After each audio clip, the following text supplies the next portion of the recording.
Um é o professor, uma hora é conosco, e a outra hora com o professor convidado, mas aí a gente adequou aqui, até para o senhor também ficar depois livre, aí fica tranquilo, tá mais livre, tá bom? Conforme for, eu também vou atrás. Ótimo, seja bem-vinda. O problema é eu dar palpite. Olha, Carol, olha a responsabilidade. A Carolina é boa, viu? Carolina é boa. É que eu sou conversador, então por isso. Isso é ótimo, excelente, gente. A Carol preparou, não vou dar spoiler, não. A Carol preparou uma surpresa aí, vai ter uma aula boa aí depois. Opa! Viu? Vamos nós, então. Hoje, então, é o último dia, né, da nossa jornada do Nova Era da Saúde Academy. Estamos com presença aí na sala do Dr. Miguel Curto e a doutora Carolina Lisboa. E o Dr. Miguel vai nos agraciar agora no início, né, do encerramento. Hoje é a última aula aí da nossa jornada do Nova Era. Ok? Sejam bem-vindos a todos, uma boa noite. Curtam bastante, que uma celebridade como essas, né, na sala não temos todos os dias. Hoje é dia de anotar e fazer muitas perguntas, tá bom, gente? Vamos nós aí, aproveitem bastante o nosso último dia, né, do nosso encontro, ok? Estão vendo o diapositivo? Anota o e-mail, se alguém precisar. Tá ótimo, excelente. Eu vou colocar lá no grupo da turma também. Obrigada, doutor Miguel, seja bem-vindo. Obrigado, eu que agradeço.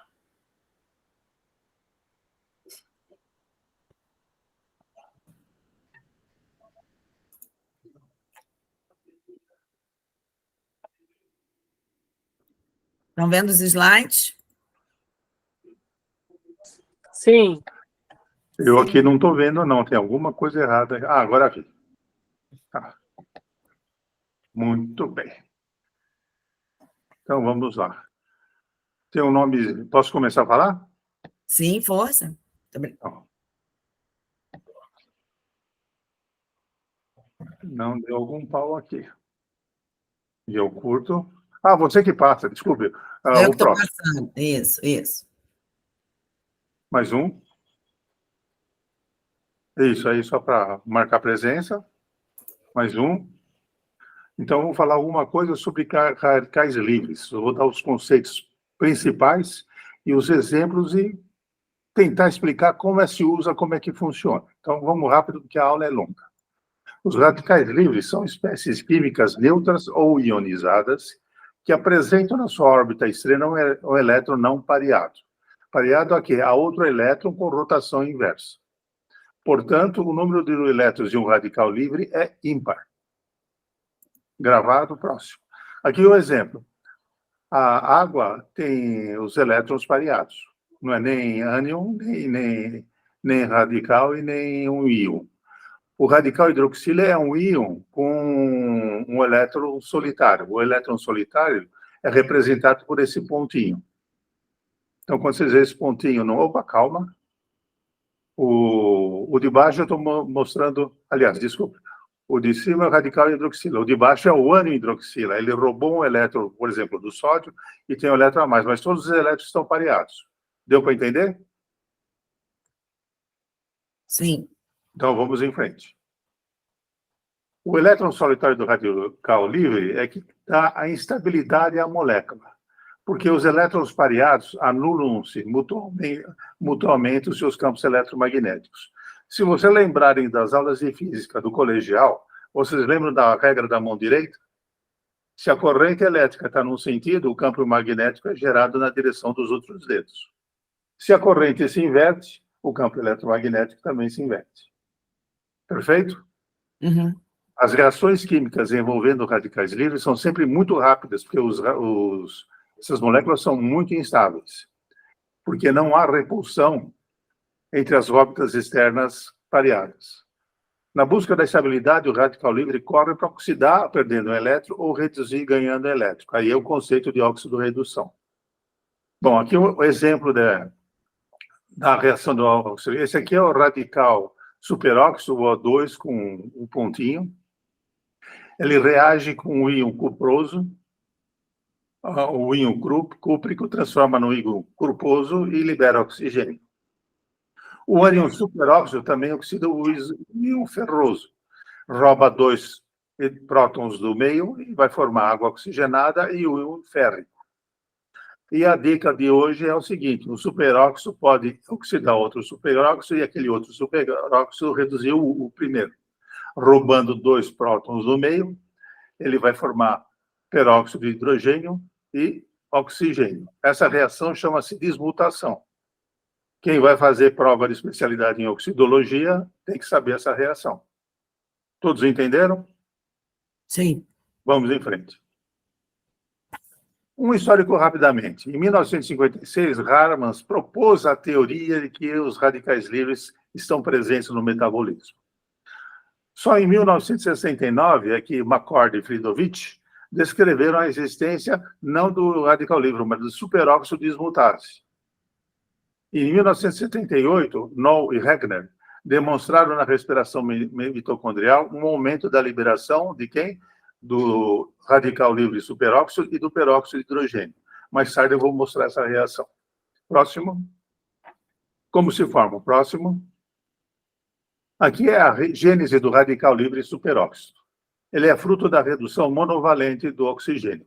No mitocôndria, o oxigênio pega um elétron e vai se transformar no radical superóxido. Próximo. A origem do radical peróxido de hidrogênio é formada pela redução bivalente do oxigênio no mesmo local, na presença de íons de prótons de hidrogênio com desmutação do oxigênio em peróxido de hidrogênio. Então, aqui a reação mostrando 2 elétrons roubando 2 prótons do meio e formando peróxido de hidrogênio. O peróxido de hidrogênio não é um radical livre, é um oxidante muito forte que reage muito rápido também. Próximo. A gênese do radical hidroxila acontece também no mitocôndria. Na presença do peróxido de hidrogênio, o superóxido pode originar o hidroxila. Essa reação chama-se de reação de Haber e Weiss. É outra reação que cai no exame de especialista. Essa reação precisa de um catalisador, que se supõe que sejam íons férricos. Então, o íon férrico reage com o superóxido, promove o íon ferroso, liberando oxigênio. O íon ferroso, na presença do hidrogênio que estava lá atrás, vai formar o íon férrico, vai liberar um ânion hidroxila e um radical livre hidroxila. Próximo. O radical hidroxila é altamente relativo. Ele reage no mesmo lugar onde ele foi formado. É capaz de reagir com praticamente todas as estruturas orgânicas. Ele produz um radical livre secundário por arrancamento de um elétron ou por transferência do elétron salitário à molécula adjacente que ele atacou. Portanto, é um radical livre redutor. Redutor por quê? Porque ou ele doa um elétron ou ele rouba um próton. Se alguém não entender, pode perguntar. Aqui a reação de Haber-Weiss completa. O oxigênio no mitocôndria pega 4 elétrons e 2 prótons para formar o superóxido, o peróxido de hidrogênio, o hidroxila e formando água. Nesse processo, ganha-se 4 elétrons que vão ser usados para a síntese de ATP. Em frente. A gênese dos radicais alcoxila e peroxila. Formados pela ação de um radical livre de oxigênio, ou superóxido, ou a hidroxila, sob as cadeias de ácidos graxos poliinsaturados, de membrana geralmente. Os radicais livres peroxila são menos reativos, são mais lentos para reagir, e mais seletivos que o radical hidroxila. Isso porque ele tem duplas ligações, e o elétron fica saltando de uma dupla ligação por outra, dando uma estabilidade que a gente chama por deslocamento. Eu vou falar novamente sobre isso. E isso é a gênese da cadeia que constitui o processo de lipoperoxidação das membranas. Por isso que eu ressaltei a membrana. Próximo. A gênese do óxido nítrico e do radical livre peroxinitrito. O óxido nítrico é formado através da arginina e da óxido nitrosintetase, formando citrulina e o óxido nítrico. Existem 2 tipos de óxido nitrosintetase. Uma constitucional, que está normalmente no endotélio e nas células nervosas. E uma outra forma que é induzida, que habitualmente é inativa. Ela é ativada quando há inflamação, quando há a entrada do cálcio para dentro da célula. Fisiologicamente, o óxido nítrico, vocês já sabem que ele relaxa a musculatura lisa vascular, facilitando a vasodilatação. Ele também diminui a adesividade plaquetária, age na plasticidade do tecido nervoso, tanto na morfogênese como na condição sináptica, e preenche as cavidades paranasais. Nas cavidades paranasais, ele está lá com o óxido nítrico. Se houver uma inflamação, uma infecção, alguma coisa, vai ativar óxido nítrico induzido. Aí ele vai formar o radical livre peróxido nitrito. Tá? Porque o óxido nítrico, na presença do superóxido, vindo da inflamação ou da infecção, forma o peróxido nitrito. É aí que o organismo grita: oh, não, eu não quero isso. Tá? Oh, não. Tá, o próximo. A reação em cadeia começa quando um radical livre ataca uma molécula vizinha e transforma em outro radical livre. Esse outro radical livre vai em busca de um eletroestabilizador, e assim por diante. Mais tarde eu vou mostrar a cadeia dessa reação. As substâncias tóxicas formadas assim podem se combinar com os outros radicais livres. Isso chama-se bismutação. Quando um radical livre oxida o outro reduz o íon.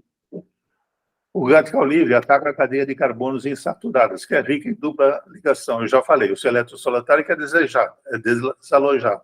Vai pulando, se for poliinsaturado, de dupla ligação em dupla ligação, estabilizando por algum tempo, até fazer outro radical livre. Próximo. A presença de oxigênio é um fator para a continuidade da cascata das reações das radicais livres.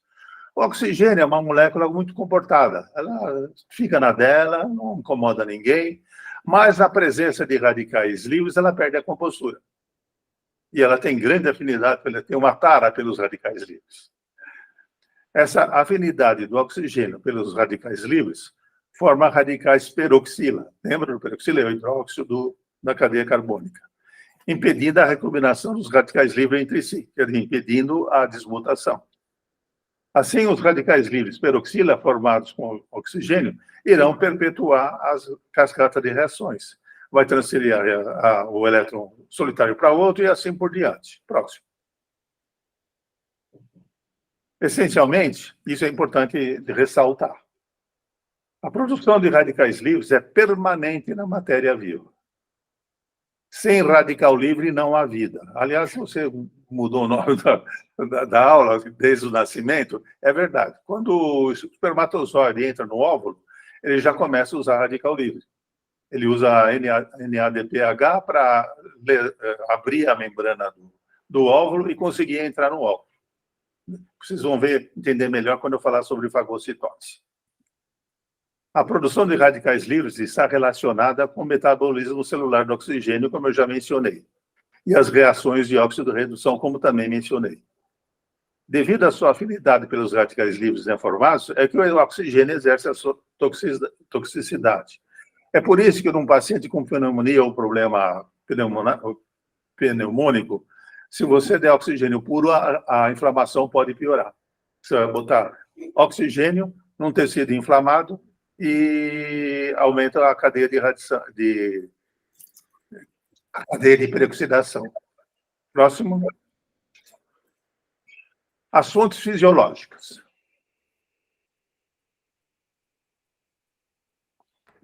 Isso. A principal fonte fisiológica radical livre, como eu já mencionei, é a cadeia respiratória mitocondrial, que é a principal fonte de ATP. Ela consiste na redução do oxigênio até chegar à água, pegando 4 elétrons, tá, para formar água. Porém, 5% das moléculas de oxigênio são objeto de uma reação monovalente, com um elétron só. E com isso, ela produz o radical livre superóxido. Se um superóxido encontrar com outro, há desmutação no peróxido de hidrogênio. Então, os radicais livres são, portanto, produtos fisiológicos da respiração. Em frente. Aqui é para apresentar uma mitocôndria para vocês. Mitocôndria pessoal, mitocôndria. Em frente. Agora, a fagocitose. Os neutrófilos em repouso consomem pouco oxigênio. Mas durante a fagocitose há o que a gente chama de explosão respiratória.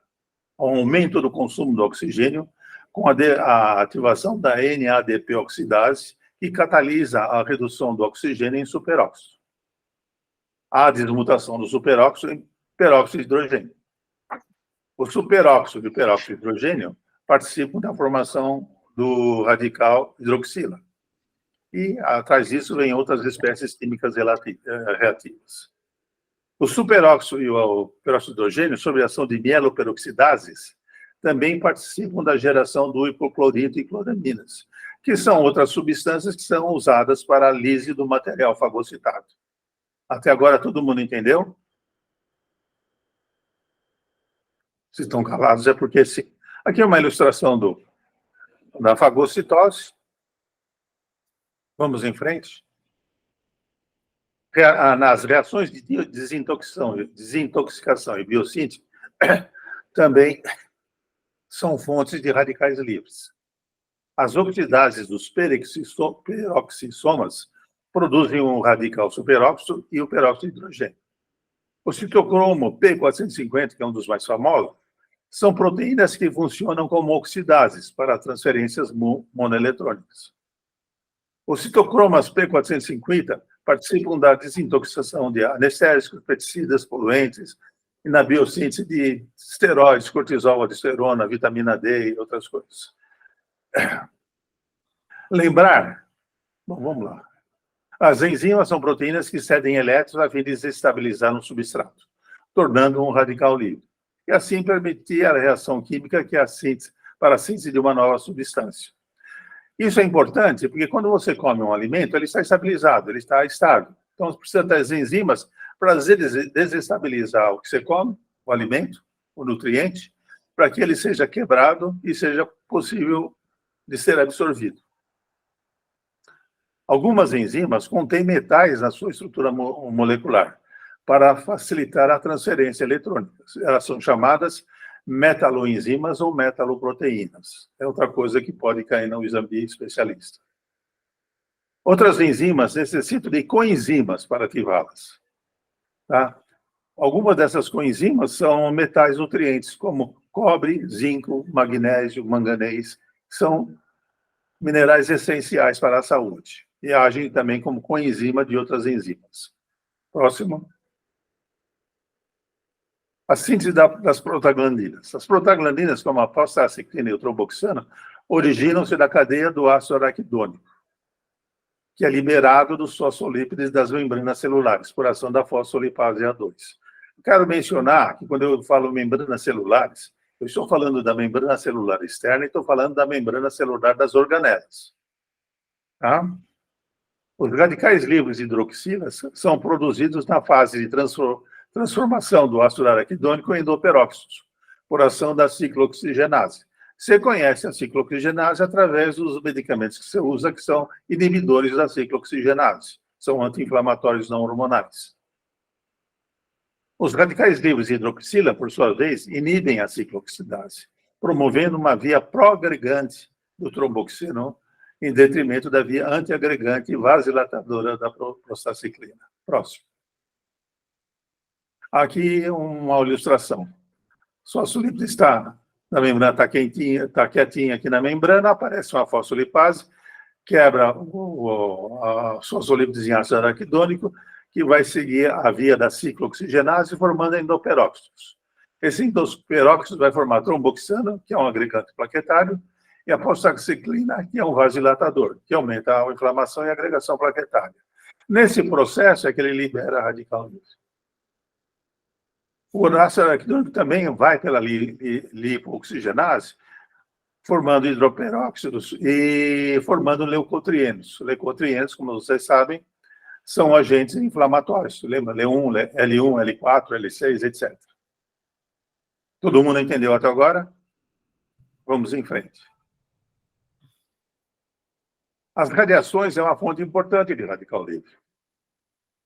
As radiações ionizantes pela radiólise da água, na presença de oxigênio, leva à formação dos radicais superóxidos e hidroxilas. Agora, mostrando como funciona. Quando uma molécula absorve um fóton de luz, uma ultravioleta, por exemplo, que é uma energia inferior à ionização, não é suficiente para ionizar aquela molécula, os elétrons se excitam. Havendo exposição repetida a esses fótons, o elétron começa a girar cada vez mais rápido, até que pula fora, formando um radical livre. Devido à exposição direta e à intensidade do metabolismo, os tecidos mais suscetíveis são a pele e os olhos. Mais adiante. Já foi. Aqui eu faria uma pausinha no curso normal, vamos em frente. Sistemas fisiológicos de controle. Próximo. A gente, já falamos que os radicais livres existem normalmente no metabolismo humano e animal, tá? E vegetal também. Então, como ele é formado continuamente, ele precisa ter um jeito de segurar se eles escaparem da mitocôndria, por exemplo. A superóxido dismutase acelera a desmutação do oxigênio, do superóxido em oxigênio e peróxido de hidrogênio, como já repetimos. Por que a gente repete? Porque essa reação é importante. Ela está obrigatoriamente acoplada à catalase e peroxidase. Por quê? Porque vai formar peróxido de hidrogênio e ele precisa, não pode se acumular. Existem tipos de superóxido dismutase. Uma no citoplasma, que depende do cobre e do zinco. E outra mitocondrial, que fica lá onde é formado o radical livre, que depende do manganês. A importância dos nutrientes minerais. Eu acho que deu para atender. Vamos em frente. A catalase catalisa a transformação do peróxido de hidrogênio em água e oxigênio molecular. Essa atividade dessa enzima é exclusiva dos peroxisomas. Quando o glutatião peroxidado degrada a maior parte do peróxido de hidrogênio na presença de glutatião reduzido. Transforma em água e glutatião oxidase. Também reduz hidroperóxidos instáveis em ácidos graxos hidroxilados. A glutatião redutase é outra peroxidase, e glicose 6-fosfato ainda é uma outra. Próximo. Aqui é a reação de Haber-Weiss, lá em cima.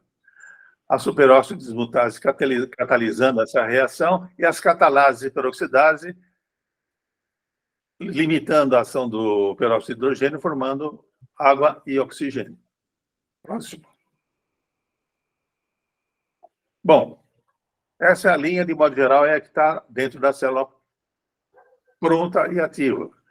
Agora, se ela for insuficiente ou for muito consumida, entra em cena a segunda linha da contenção dos captadores de radicais livres. Esse sistema desempenha a sua ação no citosol, através dos captadores hidrossolúveis, e nas membranas, através dos captadores lipossolúveis. Os hidrossolúveis mais comuns são o glutatião, vitamina C e o ácido úrico, né? Vamos saber que ácido úrico é um antirradical livre. E nas membranas, a principal é a vitamina, o alfa-tocoferol, vitamina A, alfa-tocoferol, a ubiquinona 10, os licopenos, a luteína e a zeaxantina. A característica comum dessas substâncias é serem facilmente oxidáveis. Elas doam elétron com facilidade. Próximo. O glutatião é a capital de radicais livres que depende do selênio, é outro mineral nutriente essencial. O alfa-tocoferol, a vitamina E, capta radicais livres do tipo peroxil no próprio lugar de sua formação, quer dizer, junto à membrana celular. A vitamina A é um grande varredor de radical livre superóxido. A vitamina C, por ser facilmente oxidada, é um dos mais importantes varredores de diversos radicais livres. Aqui, como funciona?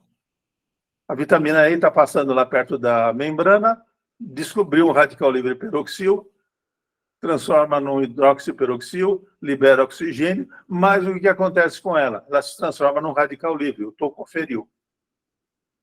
O tocoferil é um radical livre, então precisa ser neutralizado. O tocoferil encontra com a vitamina C restaura ele a vitamina A, porém a vitamina C também vira um radical livre chamado ascorbil. O ascorbil, por sua vez, é regenerado a vitamina C pelo ácido alfa-lipóico, e assim por diante. Então, quando a gente usa um antioxidante, é sempre bom pensar em nunca usar um só. Tem gente que usa muito a vitamina C, ela deixa de ser antioxidante a ser pró-oxidante. Então, sempre associar pelo menos 3 antioxidantes, para um auxiliar o outro. É como alguém que vai pegar uma batata quente, não consegue segurar na mão, joga para o vizinho joga para outro vizinho, até a batata esfriar. Quando a batata esfria, os 3 comem. Próximo. Esse é o caçador de radical livre, vamos lá, seria outro intervalo. Fisiopatologia dos radicais livres. Quando as enzimas específicas e os captadores de radicais livres são insuficientes, seja por diminuição da atividade enzimática, por deficiência nutricional, que eu já acentuei, ou quando a produção exagerada de radicais livres, ocorrem alterações importantes, principalmente nas membranas celulares, mas também nos ácidos nucleicos e nas proteínas. Próximo. Radicais livres e membranas celulares. A membrana celular é constituída de 3 elementos principais: os fosfolípides de membrana, o colesterol e as proteínas de membrana. Os fosfolípides estão dispostos em uma dupla camada, com seus polos hidrófilos voltados para fora da membrana, e os polos hidrófilos para junto para o interior da membrana. Essas camadas estão unidas por inúmeras duplas ligações que lhe dão coesão, elasticidade e condutibilidade. Próximo. Como ocorre a lipoperoxidação da membrana? O início da reação acontece com o radical livre, geralmente o hidroxil. Ele rouba um átomo de hidrogênio para sua conversão em água, o ácido graxo insaturado agredido se transforma num radical livre e a súbita relocalização das suas duplas ligações. O elétron fica pulando de uma dupla ligação para outra. Na presença de oxigênio, forma o radical peroxila. O radical peroxila atua sobre a cadeia insaturada vizinha, formando um hidroperóxido instável e um novo radical livre, alcoxil, que dará continuidade ao ciclo. Vamos lá, depois eu mostro a ilustração. O peróxido de carbônico, na presença do íon ferroso, são convertidos em radicais alcoxila, que reiniciarão novas reações. Tudo isso vai se repetindo. O hidroxil também são degradados a alcanos e aldeídos. Um desses produtos de degradação dos peróxidos carbônicos é o dialdeído malônico, que pode reagir com grupos tiol e amino das proteínas e formar compostos fluorescentes. Esse dialdeído malônico é aquele teste que a gente usa para ver o estresse oxidativo do paciente. Então, você pede para dosar e ver se os níveis estão muito elevados. Estão muito elevados, você tem que aumentar a quantidade de radicais livres, antirradicais livres. O acúmulo dessas substâncias, esse dialdeído malônico, vai formar compostos como a lipofuxina, que é característico de células que sofreram peroxidação lipídica intensa. Tem uma fotografia dele mais adiante. O próximo slide. Não, ainda não chegou lá. A membrana celular perde, então, a sua flexibilidade e solidez, com consequência falha nas suas funções de barreira, transforma em informação. Por quê? Ela perde a flexibilidade porque a membrana foi destruída. A solidez porque a membrana foi destruída, foi furada. E falha as suas funções de barreira. Ela começa a vazar e a condução elétrica da membrana também é prejudicada. A reação em cadeia é interrompida quando 2 radicais livres se encontram formando 2 pontos entre si. Como é que chama isso? Desmutação. E pela interação de radicais livres com moléculas captadoras como o alfa-tocoferol. Ou por pontos que estabelecem entre as proteínas e o dialdeído malônico. Próximo. Aqui o esquema da lipopressão lipídica. O peróxido de hidrogênio forma o superóxido, libera um ânion hidroxila, oxigênio e o radical hidroxila. O radical hidroxila reage com uma cadeia carbônica, formando água e liberando o radical hidroxil. Esse radical hidroxil, na presença de oxigênio, vai formar um outro radical livre, o peroxil. O peroxil mais reagindo contra a cadeia carbônica vai formar outro radical livre e outro peroxil. E assim por diante. Tá? O radical livre vai agredindo o do lado volta, vai formando outro radical livre e as coisas vai em frente. Até formar alcanos e aldeídos e ocasionando modificação da bioquímica das organelas, lembrando que a usina da célula é a membrana, as reações ocorrem na membrana, e levando a depósito de lipofucsina. Quando acaba o assunto? Quando há desmutação dos radicais livres. Próximo. Aqui é um exemplo visual que torna mais fácil. Daqui para cá, uma membrana celular normal. Os fosfolípides de membrana, o polo hidrófilo e o polo hidrófobo. Isso aqui são as proteínas de membrana, que são as bombas da membrana. Por exemplo, bomba sódio-potássio. Proteínas de transporte, de fora para dentro e de dentro para fora. Esse triângulozinho são os radicais livres agredindo os fosfolípides. Os fosfolípides vão quebrando. Ele ataca também as proteínas, desnaturam as proteínas. Faz um buraco na membrana timpânica, aí começam a vazar as coisas de fora para dentro e de dentro para fora. E ela perde a condutibilidade nesses locais. Deu para entender bem? Deu para entender bem? Passa para o próximo. Radicais livres agridem principalmente as proteínas que contêm o grupo sulfidrila. Esse é o caso de numerosas enzimas e proteínas de transporte. E o que oxidadas e inativadas causam graves danos ao metabolismo celular, que são aquelas proteínas que eu mostrei na ilustração. As microfibrilas de colágeno também têm muitas pontes sulfidrila ligando uma fibra a outra. E o ácido hialurônico também são muito sensíveis aos radicais livres. Esta é a causa da fibroesclerose do tecido de sustentação que perde o trofismo. É por isso que se usa, por exemplo, acetilcisteína, porque ela é rica em enxofre e aumenta os grupos sulfidrilas e torna o organismo mais resistente aos radicais livres que escapam. Tá? Quais são outras substâncias sulfuradas que podem ajudar nessa proteção? Taurina, os aminoácidos enxofrados em geral. Tá? Próximo. Radicais livres e ácidos nucleicos. Isso é importante. O ácido radicais livres também atinge a molécula de DNA e provoca a ruptura entre as bases purínicas e pirimidínicas. Essa desnaturação do DNA é que provoca as alterações de replicação, quer dizer, tanto na replicação do DNA, como na transmissão de mensagens genéticas, na formação de RNA mensageiro, com as consequências sequelas sobre a síntese proteica e duplicação celular.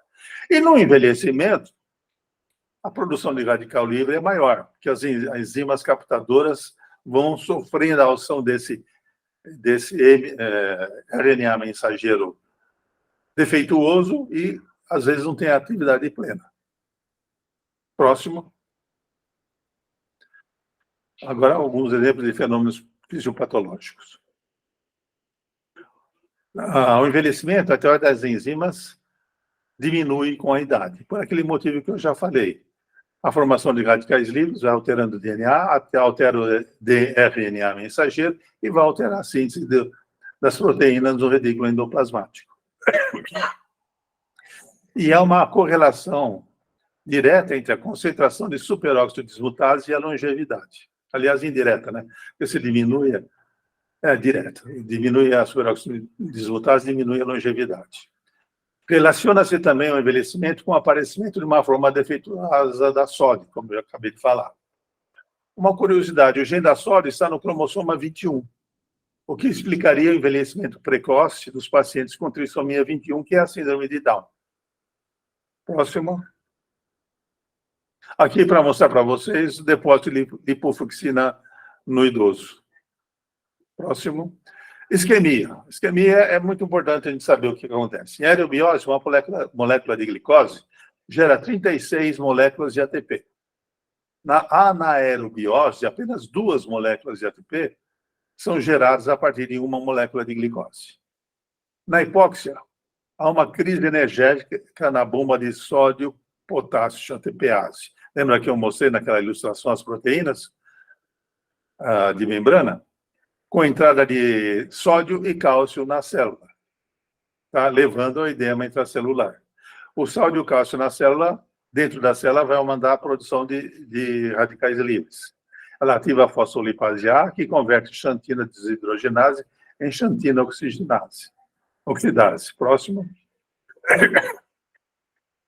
A xantina oxidase é a fonte de radicais livres superóxidos. Paralelamente, ocorre o metabolismo do ATP em anaerobiose, até a síntese de AMP, adenosina, inosina e hipoxantina. Todas essas alterações são reversíveis. Porém, no momento da reperfusão das células, as células serão submetidas a um estresse oxidativo que pode destruí-las, ou que, de modo geral, destrói. Lembra que... Bom, o próximo. Durante a reperfusão, a produção de radicais livres na zona isquemiada é intensificada pela presença do oxigênio. Lembra que o oxigênio é uma molécula comportada, mas na presença de radical livre perde a compossora? Então, ele estimula ainda mais a produção de radicais livres. Como o sistema de proteção estão deprimidos pela isquemia, porque já foi usado o sistema de proteção, estão diminuídas também a superóxide dismutase, a catalase e a glutatión peroxidase. Próximo. Então, a superprodução de radicais livres na reperfusão ocorre por quatro vias. Pela redução monovalente do oxigênio recentemente disponível na mitocôndria em superóxidos, pela ativação dos neutrófilos acumulados na zona isquemiada, aumentando o consumo de oxigênio, levando à explosão respiratória, a liberação de NADP oxigenase de membrana, que aumenta a produção e a difusão extracelular de radicais livres. Pela reação dos produtos do metabolismo anaeróbico, hipoxantina, xantina inoxidase, que na presença também do oxigênio vai formar mais xantina e mais radical superóxido. Pela transformação do ácido araquidônico acumulado durante a isquemia em endoperóxido, com consequência, liberação do radical livre hidroxil. Os radicais livres são também agentes quimiotáticos para plaquetas, neutrófilos, reforçando o ciclo de reações, a agregação plaquetária e, consequentemente, a explosão respiratória, formando mais radical livre. Todo mundo entendeu até aqui? Se entendeu, vamos em frente. Sim, vamos nós. Isso, o vasoespasmo cerebral. É a pior complicação da hemorragia subaracnoide secundária, a presença de hemoglobina. Os radicais livres resultantes levam à lipoperoxidação das membranas com aumento dos 5-HTE. Esses 5-HTE são precursores dos leucotrienos no líquor. A queda dos níveis de glutatión peroxidase e de alfa-tocoferol no líquor, tanto pelos vasoespasmos, como porque também, como o tecido nervoso tem muitas membranas, uma membrana muito extensa, a quantidade de antirradicais livres que ele contém, proporcionalmente à célula comum, é muito menor. E a consequência, a ativação plaquetária libera substâncias vasoconstritoras que provocam o espasmo arterial estável. Próximo. Bom, deu para entender, não deu? Sim. A difusão dos radicais livres no meio extracelular, através dos neutrófilos, dá origem à liberação de mediadores da inflamação, imunocomplexos, fração C5 do complemento, leucotrienos, etc. Esses mediadores desencadeiam a migração e ativação de novos leucócitos, que aderem ao endotélio e migram ao tecido por diapedese. As células com aumento do consumo do oxigênio ativam em NADPH oxigenase de membrana, com liberação ainda maior de radicais livres. Lembram que o NADPH oxigenase é aquele que dá o primeiro rompimento da membrana, na fagocitose, por exemplo? ou na entrada do espermatozoide no óvulo. Próxima. Contido nos fagossomas, os radicais livres e as proteasas são utilizados para a liso bacteriana. Tudo bem, esse é fisiológico. Porém, liberados do meio extracelular, eles iniciam e mantêm e amplificam a ação inflamatória. Por quê? Porque vai digerir a célula. Além da ativação da NADPH oxigenase de membrana, o leucócito ativado desperta a produção de fator ativador de plaquetas e de leucotrienos, que são derivados do ácido araquidônico por via da lipooxigenase. Depois vocês revêem aquele gráfico. Próximo. Esses conjuntos de reações são a base da resposta inflamatória. Primeiro, lesão do tecido endovascular. Depois, aumento da permeabilidade capilar. Depois, edema intersticial. Agregação plaquetária. Degradação do colágeno. Destruição das proteínas estruturais. Próximo. Aqui é uma ilustração da inflamação. O neutrófilo ativado, neutrófilo ativado vai ativar o fator ativador de plaquetas, chamando plaquetas para o lugar. Vai aumentar a protease, vai liberar radicais livres, superóxido de hidroxila e outros radicais livres, aumenta a produção de leucotriena através das prostaglandinas, vai atrair mais neutrófilos e vai lesar o endotélio. E a degradação do colágeno, do endotélio e do tecido perivascular. Com isso, o endotélio começa a vazar. Começa a vazar, o que acontece? As plaquetas vão lá tentar fechar o rombo. Então, a hiperagregação plaquetária. Algumas desses leucócitos, dessas plaquetas, entram para dentro do endotélio e começam a fazer a mesma coisa do lado de dentro. Tá? Esse é o início de um trombo. Se tiver LDL oxidado presente, ele vai começar a depositar em cima desse pequeno trombo para formar aqueles ateromas de colesterol. Deu para entender até agora? Sim. Vamos em frente. A intoxicação é formada pelo catabolismo das substâncias tóxicas. Exemplo, tetracloreto de carbono. É um solvente para lavagem e vapor a seco. Ele é absorvido pela pele e é perigosa no mitocôndrio hepático. É oxidado pelo citocromo P450, lembra dele? Em triclorometila, que é um radical livre. Ele reage com oxigênio para formar o triclorometila superóxido, o qual, por sua vez, induz a lipoperoxidação hepática intensa. Próximo. O paraquat é um herbicida que, se inalado e ingerido, concentra-se em pulmões, fígado e rins. Na redução do cátion paraquat-piridil, libera radicais livres responsáveis pela lipoperoxidação, congestão, edema pulmonar, fibrose e insuficiência respiratória, que de maneira fatal. Os radicais livres produzidos na ativação enzimática de certos antineoplásicos são a base do seu efeito terapêutico, porém também são responsáveis pelos seus efeitos colaterais. Por quê? A célula cancerógena tem pouca superóxido dismutase. Então, os quimioterápicos aumentam a produção do radical livre, aproveitando essa suscetibilidade da célula cancerosa para destruí-la. Tá? É por isso que, se errarem a dose, terem uma dose demais, sabe? E atingir mais as células sãs, vai estar os efeitos colaterais. E sempre acaba pegando um pouco de célula sã. Então, a dosagem terapêutica inócua é muito estreita. A hipotoxicidade de alguns medicamentos, como isoniazida, a alutana é importante para os anestesistas. E a consequência de lipoperoxidação pelos radicais livres durante o metabolismo. Então, é importante os anestesistas usarem um poolzinho de vitaminas antioxidantes durante a anestesia, ou previamente à anestesia. Próximo. A adriamicina é cardiotóxica, libera radicais livres e nos mitocôndrios miocárdios, lesando o miocárdio. O ozônio inalado do ar poluído reage com os ácidos graxos poliinsaturados, liberando trióxidos, e com água liberando peróxido de hidrogênio, que na presença de ferro gera os radicais de hidroxila.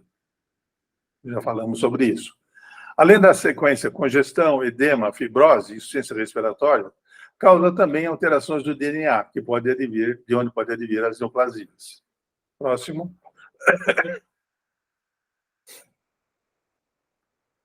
Os radicais livres e suas implicações com especialidades médicas. Vamos lá. Na cardiologia, aí já vem aquela parte que eu acho que está estourando o meu horário. Na cardiologia, é interessante estudar isquemia, agregação plaquetária, aterogênea, alguma coisa eu já falei. Os radicais livres oxidam as lipoproteínas LDL infiltradas nas células endoteliais. O LDL não oxidado não deposita no trombo. O LDL oxidado é o que deposita. Próximo. Na geriatria, declínio das funções enzimáticas, já mencionamos. Diminuição da síntese proteica, já mencionamos. Anomalia do DNA, já mencionamos. O acúmulo de pigmentos, já mencionamos. No Alzheimer, no Parkinson, tudo isso está relacionado com radicais livres. Próximo. Oftalmologia.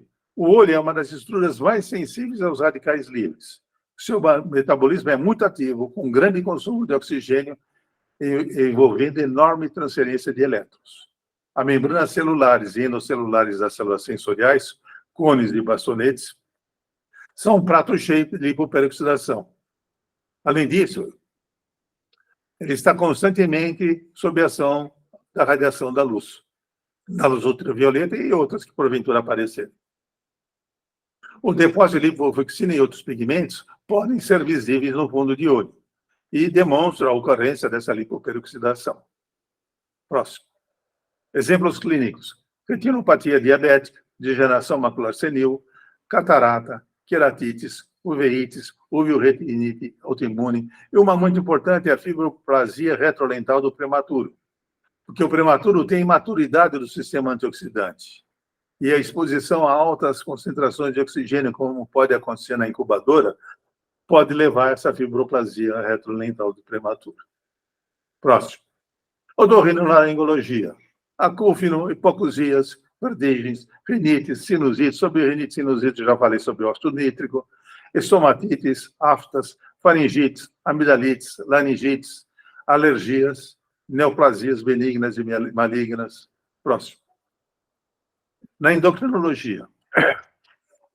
No diabetes, é uma diminuição das atividades das enzimas da sódio, catalase e peroxidase, por glicação das proteínas. A degeneração de órgãos e tecidos no diabetes está relacionado com o aumento da lipoperoxidação. Os lipoperoxidantes são mais elevados nos diabéticos portadores de microangiopatia do que naqueles que não apresentam essa complicação. A microangiopatia diabética está relacionada com uma fluorescência de proteínas características da oxidação de determinados aminoácidos. Próximo. Na dermatologia, está envolvida em dermatite, tá? Dermatite actínica, carcinoma basocelular, melanoma, tá? Alergias, urticárias, queimaduras, eritema solar, vou repetindo, envelhecimento precoce, neoplasias, úlceras cutâneas, manchas pigmentares, uma lipovoxina, dermatoses autoimunes. Próximo. A reumatologia. A presença de anticorpos e a reação antígeno-anticorpo desencadeia uma grande ativação leucocitária com explosão respiratória e liberação maciça de radicais livres. Na artrite reumatoide, o líquido sinovial apresenta baixa viscosidade pela lesão do colágeno dos grupos sulfidilas, que dá resistência ao colágeno, pela despolimerização do ácido hialurônico, e a riqueza de morfomoleculares e de ferro, que eventualmente aparece nas hemorragias intraarticulares, favorece a reação de Haber-Weiss e diminui as atividades enzimáticas da superóxido dismutase e da catalase. Próximo. Gastroenterologia. A esofagite é muito comum. Tá?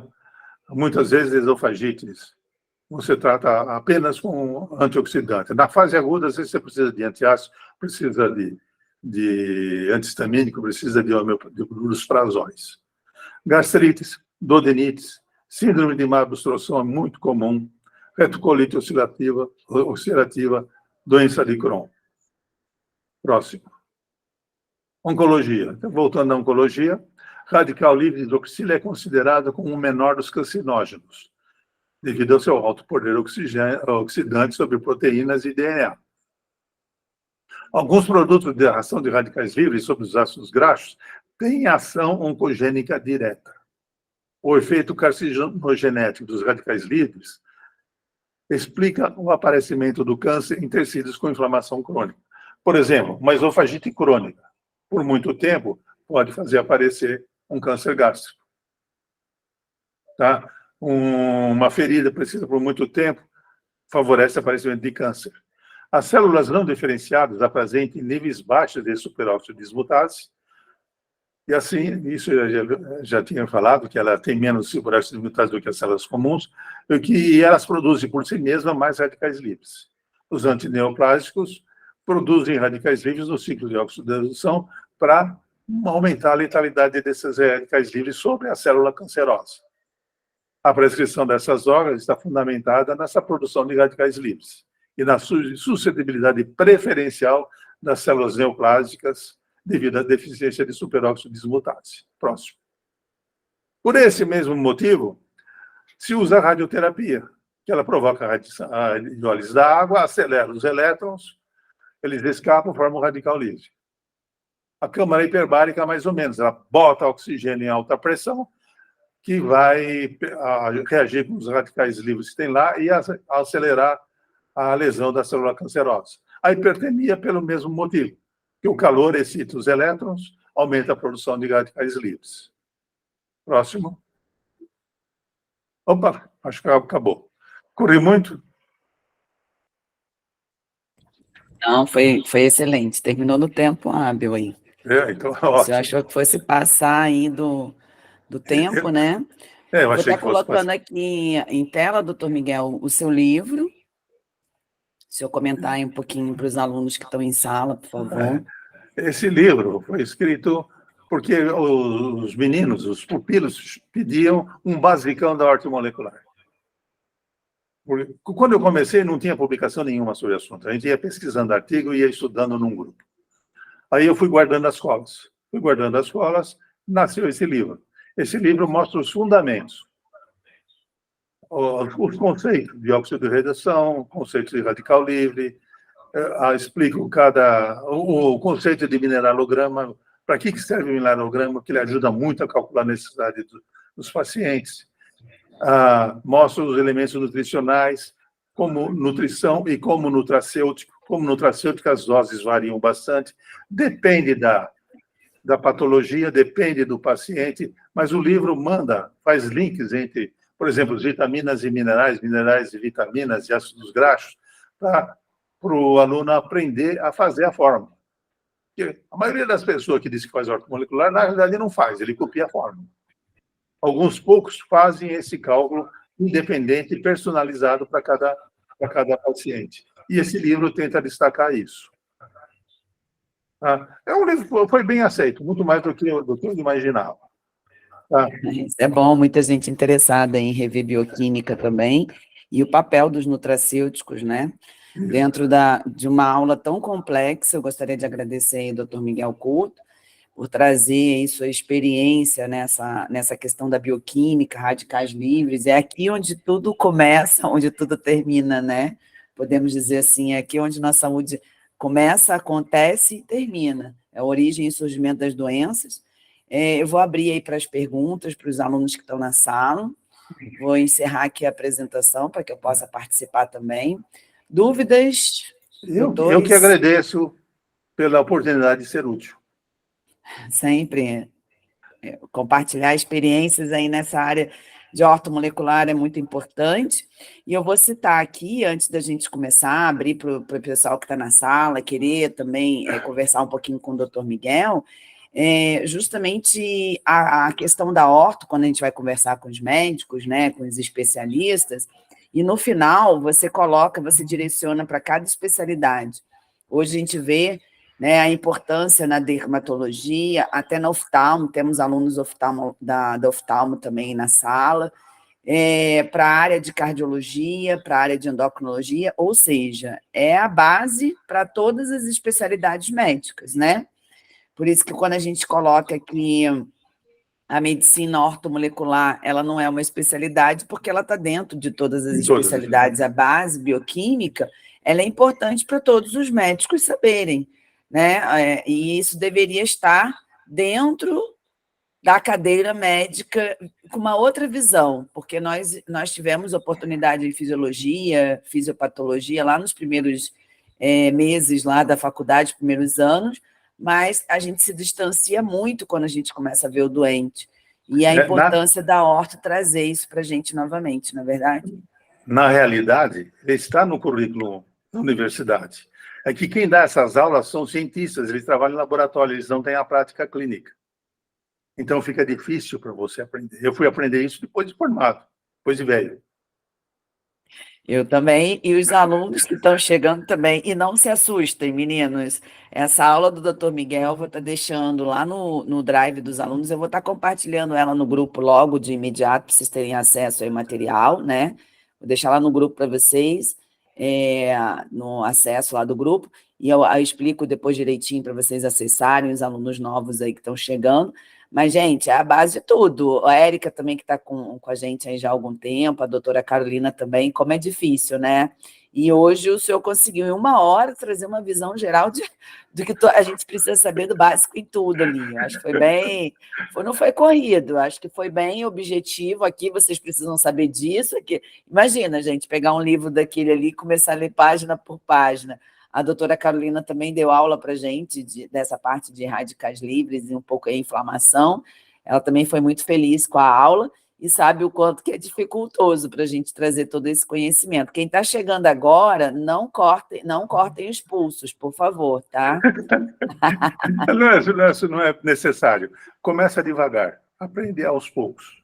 Vai errar? Vai, mas com os erros a gente aprende. Exatamente. E, doutor, gente, alguém vai fazer pergunta?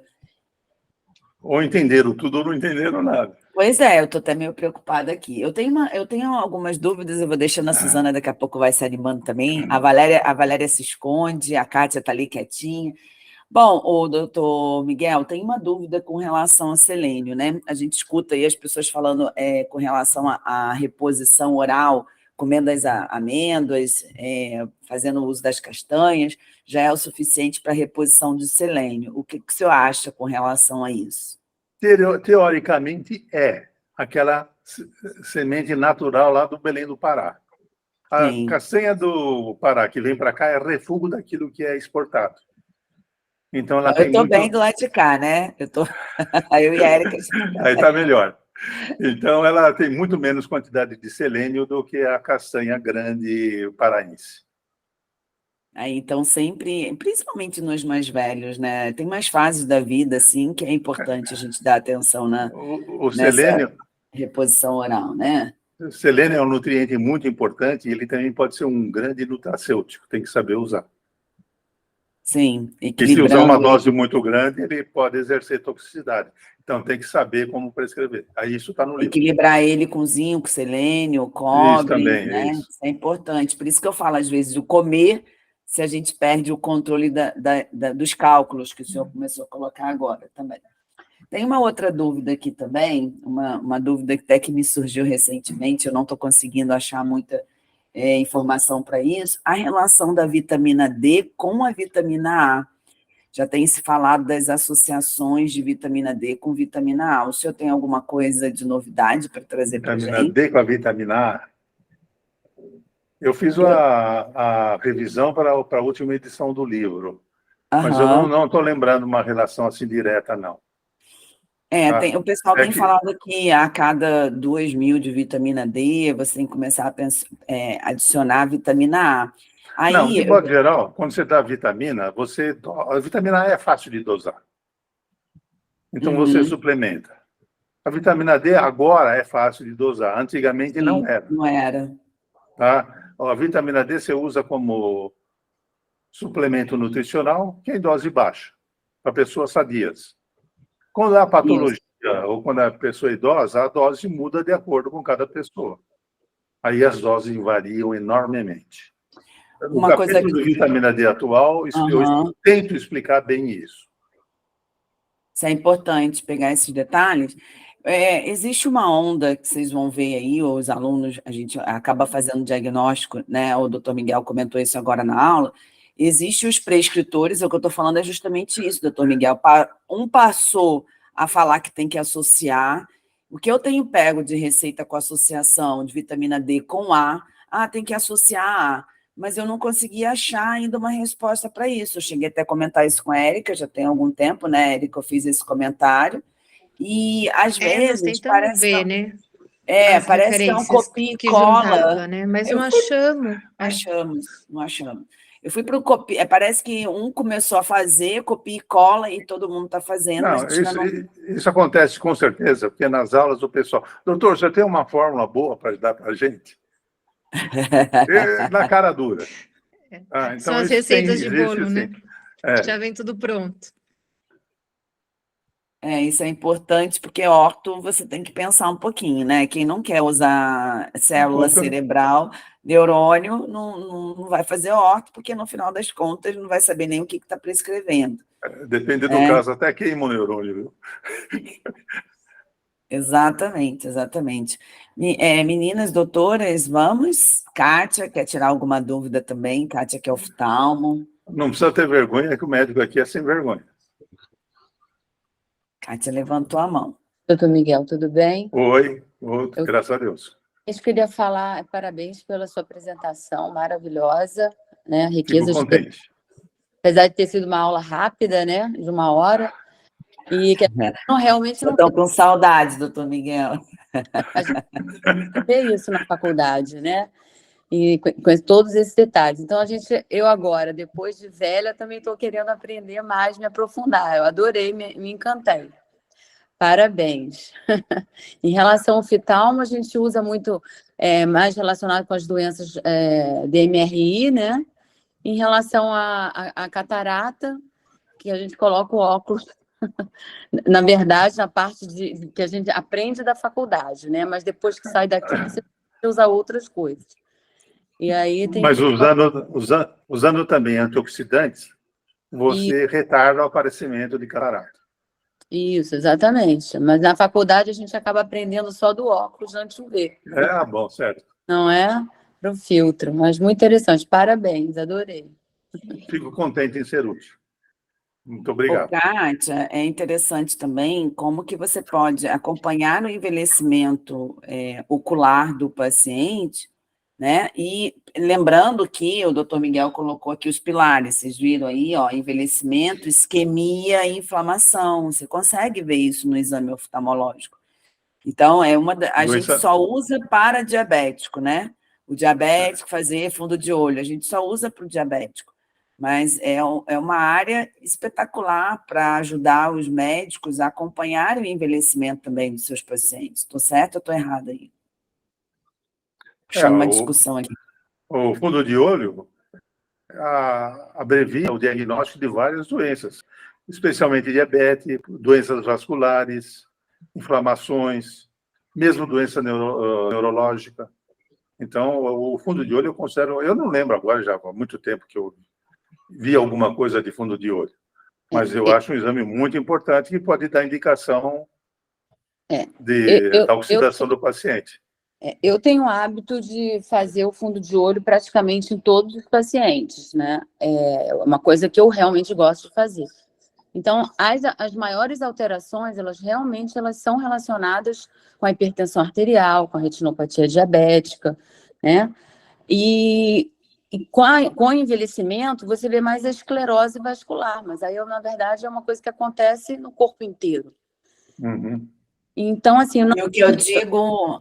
Desculpa, Kátia, está dando dele aqui. O que eu digo é que a gente pode aproveitar isso como oportunidade também para acompanhar os nossos pacientes. Entendi. Entendeu? Porque você vai lá e coloca, mas se eu começar a passar meus pacientes, a Suzana também começar a passar os pacientes para avaliação oftalmológica, e à medida que a gente entra com redução da produção de radicais livres, sono, estilo de vida, entra com os antioxidantes, Será que a gente não tem uma estabilização da evolução dessas lesões? A gente poderia aproveitar mais, entendeu? A oportunidade de ter um diagnóstico ali tão fotográfico para a gente. Porque uma das coisas que eu oriento vocês, da orto, né? Gente, mata a cobra e mostra o pau. A gente tem como vocês fazerem os exames, começar a tratar e mostrar para o paciente que os exames estão reduzindo. E a gente mostra isso com muita confiança e credibilidade. Na nossa vida, no nosso dia a dia, quem faz orto tem muita confiança. O paciente mudar o estilo de vida e retardar a evolução e a progressão das doenças crônicas e as complicações. E aí, talvez não seria mais um exame que a gente teria ali para ajudar o paciente a gente acompanhar isso, esse processo de envelhecimento? Só uma dúvida aqui. Ô, Flavi, Oi. Sabe, é interessante, né? Eu tenho um colega no Rio que ele é homeopata. E ele sempre acompanhou minha família e tudo. Ele é clínico, neurologista e ele faz exame de fundo de olho. Então, assim, mesmo a gente como clínico, né? Eu, por exemplo, como vascular, o fundo de olho, para mim, me diz muita coisa. Como a minha artéria também, porque se a artéria tem espessamento parietal, plaquinha de gordura, mesmo que seja pequena, é 20%, mas já está inflamado. Se ali está inflamado, os outros locais também, né? Então, é uma coisa que é bem interessante, viu? E não é um exame difícil, Kátia? Qual exame? Fundo de olho. Não é. Assim, claro, você tem que ter a prática, né? Mas quando o oftalmo vai olhar o fundo de olho, ele não vai ver só a parte vascular, ele vai ver a retina, vai ver a periferia, ver o nervo óptico, ver a mácula, e a gente já olha meio que um conjunto relacionado com outras doenças, né? Mas dá para fazer a retinografia, pelo menos a cada, de repente, 2, 3 anos, e aquele paciente guardar. Só que muitos deles não guardam as fotos, eles voltam, joguei fora. Então, sempre eu tenho cuidado de avisar, olha, não jogue fora esse exame, por favor, porque ele vai servir de comparativo lá para frente. Eu sempre falo isso. Então, meus pacientes sempre vêm com a pasta e com as fotos, eles vêm com foto, uma grossura assim. Aí eu peço para não jogar fora. Então, isso é para mim, por isso que eu estou falando, eu não observo tanta diferença num paciente que é ígido e que a longo prazo vai ter tanta alteração assim, relacionado com o envelhecimento, entendeu? Quando ele tem uma doença crônica, a gente já percebe essa alteração muito mais acelerada do que num paciente que é ígido. Na verdade, essa correlação, né? Que tem a relação com essa correlação, né? Paciente com doença crônica, ele vai ter uma alteração, mas justamente por causa dos radicais livres, né? Que são produzidos, né? Inflamado, um paciente inflamado, né? Mais alguma dúvida? Perfeito aí. Doutor Miguel, gostaria de agradecer a presença do senhor na nossa conferência, nossa jornada. Foi um prazer enorme, né? Mais uma vez o senhor está aqui conosco. Gente, eu vou deixar a dica lá do livro, lá, apostila com vocês também, tá? O doutor Miguel tem uma pós-graduação também, né, doutor Miguel? Em São é verdade. Paulo. Eu não esqueci. A gente vai começar uma pós-graduação, vai durar mais ou menos 2 anos. Vai começar, se não me engano, agora em setembro. Presencial em São Paulo, né? Isso, presencial. Não, eles resolveram abrir também online. Vai ter Então, é questão de entrar em contato e ver qual a preferência. Porque muita gente pediu online. Paciente. Hoje online é tudo, né? Eu em Portugal, tem meninas aí em São Paulo, tem gente espalhada. Tinha uma médica da Colômbia na sala, eu não sei se ela ainda está, Sofia. Mas é isso, eu acho que é a padronização e uniformização aí da nossa cultura nova, e estudar e compartilhar também conhecimento, né? Mais uma vez, muito obrigada. Deixa eu só perguntar uma coisinha para ele, doutor Miguel. Parabéns pela sua apresentação, foi fantástica. A gente só entende que a gente tem que estudar cada vez mais, né? Sempre. Não parar, don't stop, believe. Um dia a gente chega lá. Com relação aos antioxidantes que atravessam a barreira encefálica, tem alguma coisa mais recente? Porque a gente sabe assim, que a cúrcuma atravessa, o resveratrol Na cúrcuma eu acho que não atravessa, não. A cúrcuma acho que não atravessa, não. Ela tem que ser trabalhada, tem que ser modificada para atravessar. Ela não atravessa nem a barreira gastrointestinal. Desde que ela esteja com a piperina, né?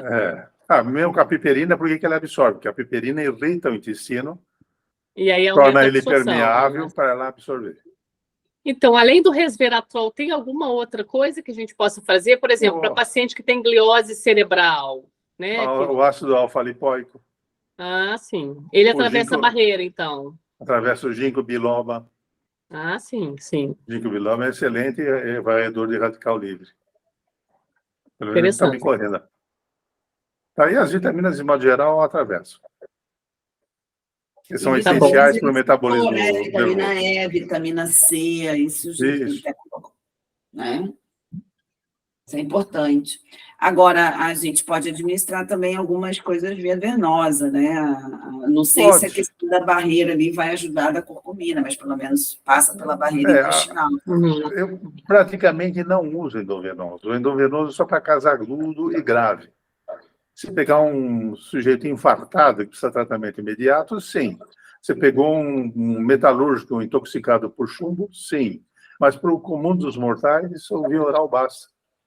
Com bons já resultados. Resolve o problema, né? E depois a gente aprende, no livro vão aprender a usar o DMSO via oral, que ninguém usa.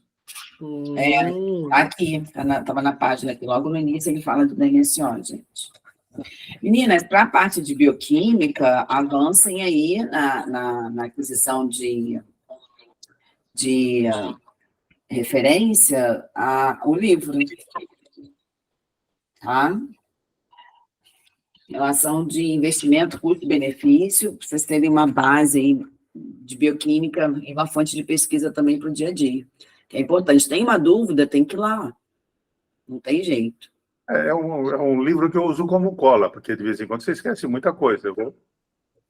Isso aí. Kátia, quer perguntar, meu filho? Pergunta, esse livro vende pela Amazon? Vende pela Amazon, mas eu acho que pela editora sai mais barato. Editora Ateneu. Ateneu? Tem o QR Code do local, depois eu mando para vocês. A Ateneu entrega aí, a Kátia está nos Estados Unidos. Eu acho que pelo Amazon. Veio dos dois. Precisa ver se o frete da Amazon não é mais barato. Porque a Amazon tem essa vantagem. Por isso que eu falei que tem Amazon. Vou chegar aí. Obrigada. Mais alguma coisa? Podemos avançar aí com a Carol? Vamos embora, vamos embora. Fica à vontade aí, o senhor querendo permanecer na sala conosco aí, para conhecer a doutora Carolina aí, exatamente. Então, vou começar agradecendo ao doutor Miguel pela honra, né, de ter assistido a uma palestra sua, nunca tinha assistido, foi maravilhosa e serve de introdução aí para a gente querer estudar mais, né, como disse a Suzana. E eu queria agradecer também, né, a Flaviane, a todo mundo que está aqui. Eu não cheguei a preparar nenhuma apresentação, mas aí eu vou falar um pouquinho, né, sobre saúde integrativa, sobre como ela é apaixonante, sobre como ajuda a gente na prática, o nosso olhar muda completamente, né, da medicina, o oposto da medicina setorizada. Então, vou falar um pouquinho da minha trajetória, né, de como eu cheguei na medicina integrativa. Eu vim junto com a Flaviane da endocrinologia, né, nós fizemos pós-graduação e eu fiquei muitos anos na medicina acadêmica lá, como professora de pós-graduação, e aí é uma medicina muito presa, né, muito protocolar. Mas eu sou filha de homeopata, então, assim, a medicina por si só, aquela medicina protocolar de prescrição nunca me satisfez, eu sempre tinha uma lacuna na minha carreira, né, aquela coisa de ficar prescrevendo remédio, melhora a taxa de glicose, colesterol, mas enfim. E aí, de uns anos para cá, eu finalmente dei o braço a torcer, né, em relação à medicina ortomolecular, me desfiz de preconceitos e de ouvir falar, enfim, que não tinha comprovação, aquela coisa toda que a gente sabe que é falácia. E aí me apaixonei, né? E a minha abordagem realmente mudou completamente. Os pacientes, né, interagem muito mais, é muito mais gratificante. E aí eu vou falar de alguns casos, assim, na prática de endocrinologia, alguns exemplos de caso, não trouxe nenhuma apresentação específica, né, como eu falei, mas você está aqui um caso de uma paciente que tinha feito cirurgia bariátrica, por exemplo, já tinha eliminado bastante peso, não fui eu que encaminhei para a cirurgia, ela já veio operada, já tinha perdido bastante peso, já estava, os marcadores metabólicos todos já tinham melhorado, glicose, perfil lipídico, perfil hepático, toda bem, só que ela continuava fadigada, ela continuava com o intestino, ela tinha uma tendência a diarreias, estufamento, fazia uso de 2 antidepressivos, porque ela sentia muita fadiga, muita ansiedade, fazia uso de pregabalina para dormir, porque ela tem, né, uma dificuldade de pegar no sono, uma história crônica de rinite, então alergia, sintomas gastrointestinais, e ela chegou, então, ela fez uma fratura óssea, tá? E aí foi aí que ela chegou para mim, porque eu na Santa Casa, né, onde eu era professora de endocrinologia, eu via muito essa parte óssea, inclusive o metabolismo ósseo tem relação com estresse oxidativo, né, osteoporose, perda de massa óssea, então não tem como a gente tratar a osteoporose sem pensar no todo. E, na verdade, ela não se encaixava em critério para osteoporose, mas fez uma fratura traumática, prendeu o pé e tal, e assim ela chegou para mim. E aí, conversando com ela, o fato dela ter alergia respiratória, né, e sintomas gastrointestinais, eu conversei muito sobre sensibilidades alimentares, que a gente começa a perceber, né, sintomas com lácteos de vaca, às vezes farinha, fermentação. Então, eu fiz uma... E como ela tinha tido uma fratura, a recomendação dela era ingerir muitos lácteos de vaca, muito leite, muito queijo, por conta do cálcio, né? E aí, cada vez mais, ela estava mais estufada, com mais diarreia, mais rinite, e aí eu conversei com ela, eu falei, olha, quem sabe você não está fazendo aí uma sensibilidade alimentar que está gerando todo esse eixo intestino-cérebro, a ansiedade, a insônia e tal. Tinha uma carência de ácido fólico bastante importante, e aí eu fiz uma suplementação de vitaminas do complexo B, principalmente ácido fólico, probiótico, retiramos os lácteos, e em um mês ela voltou completamente, assim, desinchada, melhorou a diarreia, ela andava com Buscopan na bolsa, porque ela tinha cólicas, assim, e sempre é falado que, não, você fez cirurgia bariátrica, então seu intestino nunca mais vai ser o mesmo, sempre, você tem ansiedade desde sempre, então o psiquiatra também não queria... achava que ela nunca ia ficar sem antidepressivo, e as pessoas vão prescrevendo remédio e vão levando, né? Então, em um mês ela modificou a dieta e parou de ter as diarreias, não tomou mais Buscopan, melhorou a rinite, e ela começou a dormir sem precisar de Zolpidem, nem pregabalina, melhorou da ansiedade, a ponto de alguns dias ela esquecer de tomar os antidepressivos, ela lembrava de tomar as formulazinhas, mas começou a esquecer de tomar os antidepressivos e começou a sentir que ia conseguir desmamar os medicamentos, que ela já estava perdendo a esperança, né, de de conseguir suspender. Então, em um mês, assim, um quadro maravilhoso. Então, quando a gente associa, né, o cérebro para dormir, para sentir, para acalmar, para produzir neurotransmissor, serotonina, dopamina, precisa de nutriente, coisa que na medicina tradicional a gente acaba prescrevendo antidepressivo, não mede um TSH, não mede uma vitamina, né? É muito comum carência de ácido fólico, até aquele polimorfismo MTHFR, que volta e meia a gente volta aqui, né? A carência de ácido fólico tem queda de neurotransmissor, tem muita relação com isso, assim como várias outras vitaminas do complexo B, desbiose intestinal. Então, associar isso tudo, né, deixa um caso muito bonito, assim, é muito gratificante a melhora. E, enfim, isso foi um quadro de obesidade com cirurgia bariátrica, mas a gente tem inúmeros outros exemplos na endocrinologia, então, tireoide, doença autoimune, a gente tem muito o que fazer, né? Normalmente, na medicina, a gente aprende que tem anticorpos aumentados, não tem nada o que fazer, se vier o hipotiroidismo, a gente começa a repor levotiroxina, e aí a gente começa a estudar o eixo intestino-tireoide, as doenças autoimunes envolvidas com o intestino, com a perda de tolerância, né, do sistema imunológico, mais uma vez falando de algumas sensibilidades alimentares, a perda de permeabilidade intestinal. Então, a gente consegue reduzir bastante os anticorpos, bastante.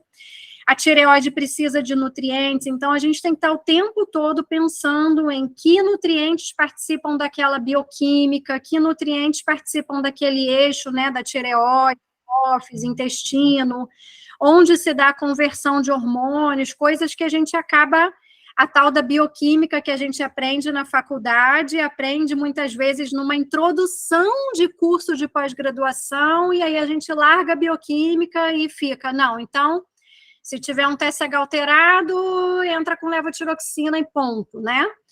E, às vezes, a gente pula a parte de perguntar para o paciente como é que é o fluxo menstrual, como é que é a fadiga, se está dormindo bem. Às vezes a gente pula essas perguntas e fica mirando só em exame, remédio, enfim. E na própria obesidade também, né? A gente tem muito que fazer, além de só prescrever inibidor de apetite, ansiolítico, sempre voltar para o intestino. Então, são casos assim que a gente vai lembrando, né? Vai cuidando do paciente com endometriose associado a hipotiroidismo, associado a... Enfim, a endometriose tem bastante influência também do sistema imunológico, de estresse oxidativo, a dificuldade de detoxificação, né, o estroboloma, detoxificação dos metabólitos do estrogênio. Então, a gente vai associando Hashimoto, endometriose, são pacientes que trazem casos floridos, né, que a gente não costumava perguntar e associar uma coisa com outra, né? Melhorar o sono melhorar a qualidade do sono de maneira a tratar mesmo pela fisiologia, pensando na bioquímica, né, nos nutrientes. A Érica, como nutricionista, também ajuda a gente bastante aí, né, a falar de nutrientes, de suplementação. A gente...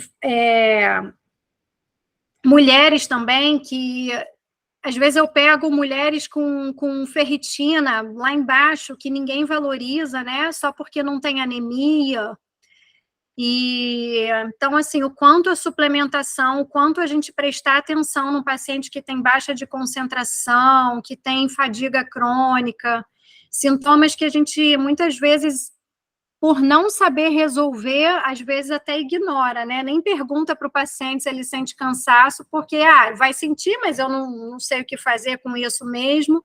E aí a gente começa a identificar se é uma deficiência de neurotransmissor, serotonina, dopamina, cortisol, carência de ferro, vitaminas do complexo B. Então, é maravilhosa essa busca na melhora integral do paciente, né? Pessoas que passam anos com alguma queixa de fraqueza e a gente consegue trazer uma boa qualidade de vida para essas pessoas. Então, eu sou muito realizada e muito apaixonada por ajudar meus pacientes, e a gente acaba se melhorando também, se entendendo melhor e cuidando mais, né, dos nossos próximos também. Muda completamente e é muito bom. E não sei se todo mundo que está aqui já tem contato ou está chegando agora na saúde integrativa, ortomolecular, mas espero trazer um pouco desse encantamento, né, que nós temos, Flaviane, doutor Miguel, muitos anos de experiência. E acho que era isso que eu tinha, assim, para pincelar, para falar, né, sobre um pouco de endocrinologia, mas a gente não consegue se ver mais como uma especialidade, e sim tratando todo. Então, se alguém quiser comentar alguma coisa, trazer alguma experiência... Carol, a gente vai começar mês que vem fazer os Open Clinic, as sessões clínicas gratuitas, vai ser toda a primeira segunda-feira do mês, né? E a gente trazer casos como esse dessa paciente aí, para a gente estar discutindo com os alunos, doses, e as outras intervenções integrativas também, a alimentação, isso é bem importante, né? Eu estou com um caso também bem sério de uma paciente de 50 anos com osteoporose, gliose cerebral, início de uma menopausa. Vai ser um caso aí turbulento também, né? Doutor Miguel, à vontade, em força. Eu queria só destacar o seguinte: quem faz cirurgia bariátrica troca uma doença crônica por outra doença crônica. Então, ele seguramente vai ter síndrome do intestino curto, vai ter deficiência de absorção de diversos minerais e nutrientes, vitaminas. Então, é um caso que precisa ser estudado com base em ortomolecular. E tomar cuidado para ele não se dar alta, porque muitos se dão alta e desaparecem. Voltam quando a coisa piorou. Sim, exatamente. Aí, quando retornam para a gente depois de um abandono, estão com múltiplas carências nutricionais, até difíceis de resolver, né? Aí eu acho que a suplementação venosa ajuda bastante, né? Justamente porque eles têm uma absorção crônica e que dificilmente, assim, a gente pode melhorar a dieta, pode melhorar a parte digestiva, mas sempre vai ter, dependendo até do tipo cirúrgico, né? Se for bypass, mais deficiências nutricionais ainda. Aí eles voltam completamente depletados, né? E às vezes até tem reganho de peso, ou seja, nem a cirurgia bariátrica é definitiva, é a solução definitiva, é só um início de um casamento com a equipe médica e nutricional e psicólogo também, né? Psicoterapia é muito importante para manter o comportamento, né? Regular o comportamento com a comida. Casos também de prolactina, às vezes a gente tem uma prolactina alta e quando a gente pensa que quem inibe o eixo da prolactina é a dopamina, então quando a gente começa a enxergar, opa, dopamina, quem trabalha ali no metabolismo, né, adrenal, metilfolato, magnésio, tirosina, a gente consegue, às vezes, tratar uma hiperprolactinemia pensando no eixo da dopamina, então, e por aí vai, né? São casos, assim, de tratar, pensar muito na raiz e na causa e na bioquímica. Lembrar aqui, recentemente teve até a questão da ai meu Deus, Lisa Presley, né, que faleceu por uma brida intestinal, existe muitas complicações depois tardias. Eu estava conversando isso com a doutora Valéria, eu acho que ela até gostaria até de se manifestar, como é que está o mercado aí fora. Eu venho de uma era, eu fiz endocrinologia 20 anos atrás, e naquela época o paciente ele precisava passar por uma comissão ética de profissionais, que eles eram titulados para aquilo, ou seja, não era todo mundo que fazia uma avaliação de bariátrica, existia equipes, e eu era da equipe do Dr. Daniel, e a gente fazia, eu nem fazia, eu só pesava os pacientes para as consultas para avaliação da cirurgia, e eu participava dos casos clínicos deles lá, como que os pacientes burlavam, né, toda a equipe para tentar fazer a cirurgia bariátrica, e lá era sempre os encontros, eram os sábados, e ele bloqueava os pacientes de fazer cirurgia plástica. Hoje a gente está por livre demanda, né? O paciente chegou, ele já tem o MC, ele vai operar, e a gente está vendo muito isso, o paciente opera a cabeça e não opera o cérebro, e não é só isso, a falta de orientação dos médicos que estão operando, tá? Em recolocar o paciente numa nova situação. A bariátrica ela tem suas indicações clínicas, tem hora que não tem jeito, ele tem a indicação, o paciente não consegue emagrecer, diabetes inicial e outras coisas, a gente sabe que a bariátrica converte esses casos clínicos, né, e acaba operando o paciente. O que a gente fala é que o mercado hoje, de pós-bariátrica, é um mercado muito vazio, o paciente abandona por falta de conhecimento, talvez, né, por falta de orientação médica, estrutura de campo para o operado. Isso é uma coisa até que, Valéria, a gente estava conversando isso, né, Valéria, há um tempo.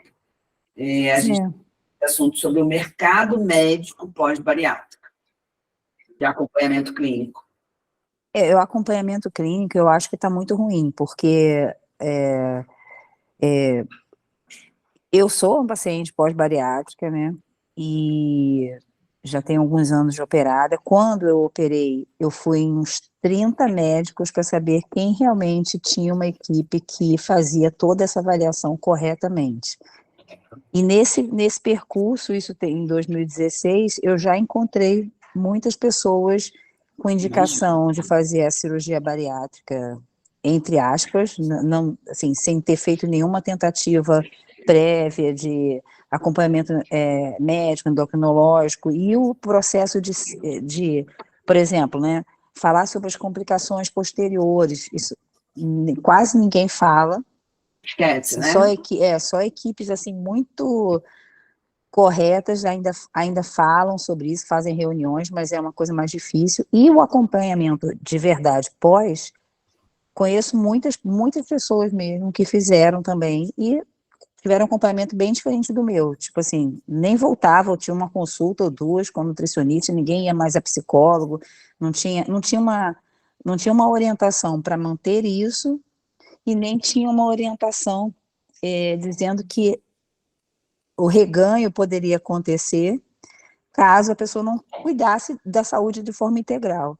E eu estou aqui ouvindo, eu fico calada aqui, porque esse a aula de vocês aqui é um conhecimento, eu estou entrando agora nesse mundo, né, então isso é um conhecimento muito diverso do que eu estava acostumada, que eu sou intensivista e geriatra, então é uma coisa bem diferente, e já revi, que eu vou ter que rever todo o meu estudo, né, mas em relação hoje eu percebo, né, vocês com o Flaviane, se eu tivesse, Valéria, esse conhecimento que vocês falam, né, hoje, desse acompanhamento metabólico melhor, um acompanhamento nutricional melhor, com certeza eu hoje também estaria bem melhor. Então, e eu sou médica e eu tenho contato com outros conhecimentos. Assim, agora imagina todo mundo que faz a bariátrica, que agora parece até tipo um mercado, tipo assim, vai lá e tira uma verruga e larga o paciente para lá. É muita complicação que pode acontecer e as pessoas não têm noção, é muito difícil. Cabe aí uma luta de conscientização desses pacientes que já fizeram essa cirurgia, né? Buscar agora, pelo menos, uma nova chance, um equilíbrio para tudo isso, de modo correto, porque o metabolismo, né, começa a realmente bagunçar muito e a gente tem que estar atento a isso também, né? né? Bom, obrigada aí pelo seu depoimento e reforçar como é que tá as coisas do lado de fora, né, Valéria? Porque às vezes a gente está num ambiente onde todo mundo suplementa, tem paciente pós-bariátrico também, os pacientes suplementam, estão com uma vida boa, uma massa muscular saudável, enfim. A Carol aí está com sucesso no tratamento, a gente consegue restabelecer. E tem paciente que não quer. Eu tinha uma menina que ela ia para academia de absorvente, porque ela evacuava e tudo mais, e quando a gente propôs trocar a alimentação, mudar aquilo ali, ela não aceitou, né? Voltamos à questão do comportamento. Comportamento é tudo. É a área que eu mexo, é a área que eu estou lá na dopamina, lá com a Carol chegou, dopamina, eu vou no comportamento da pessoa, eu vou brigando ali, apertando no comportamento, eu com a equipe, ajudando, a gente modula a dopamina como a gente consegue, a gente modula também com a verbalização ali, ó, cutucando o povo, para o povo mudar o comportamento realmente, né? Isso é importante.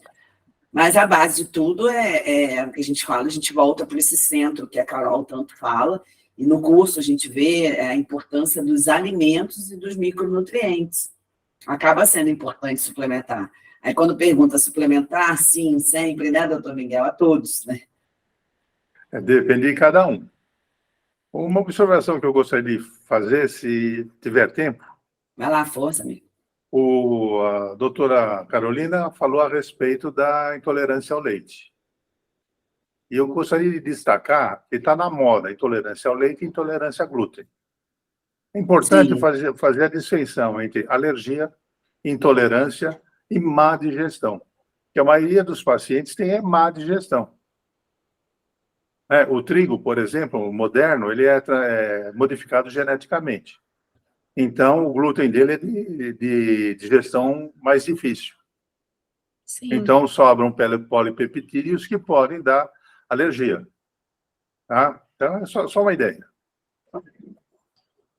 Sim, até tem 3 termos, né? Intolerância, sensibilidade e alergia, porque a sensibilidade ela envolve o sistema imunológico, mas mais para a parte da IgG. Então, ela é uma sensibilidade crônica em que o sintoma pode dar 3 dias, pode manifestar 3 dias depois, às vezes 1 mês depois, enfim. E aí a pessoa, então, ela é uma alergia mais tardia. E a alergia tradicional envolve sistema imunológico, mas a produção de IgE. Então, o sintoma manifesta poucas na hora, né? Ou algumas horas depois, como é aquela a alergia clássica ao camarão, que a pessoa tem a urticária, ou fechamento de glote, é no mesmo dia. E a intolerância é a dificuldade de digerir uma determinada substância que é mais comum a lactose, que a gente tem aí como mais o glúten e aí o leite que eu estou falando é a caseína, né? São proteínas exatamente de difícil digestão, então acabam, independente de causar sensibilidade ou alergia ou doença celíaca, podem perturbar ali o intestino, né, o aparelho digestivo pela dificuldade, pela digestibilidade ruim por conta da modificação, né, da molécula do trigo, então pode causar mimetismo molecular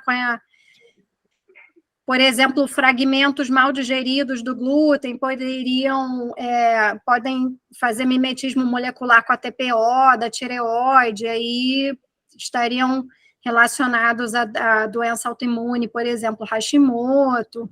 Então, a gente tem que categorizar bem esses conceitos para entender, né? Não botar tudo numa moda, glúten faz mal, vou tirar o glúten. Tem que entender direitinho qual é a diferença entre sensibilidade, alergia, aumento da permeabilidade, todos esses conceitos a gente vai decantando ao longo aí dos nossos estudos, né?